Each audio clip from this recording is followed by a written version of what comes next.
ফেসিবাদী এই আচরণ পরিহার করে দেশের মানুষের পক্ষে গণভোটের রায়কে মেনে নিয়ে অতি দ্রুত জুলাই সংস্কারকে বাস্তবায়নের দিকে এগিয়ে নিয়ে যাওয়া হোক।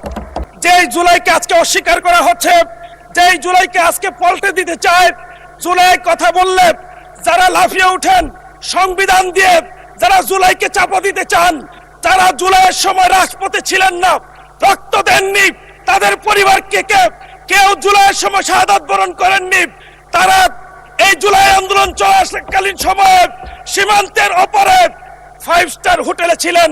এ কারণে জুলাইয়ের মর্ম তারা বুঝবেন না। আমি বলতে চাই, the will of the people is the supreme authority.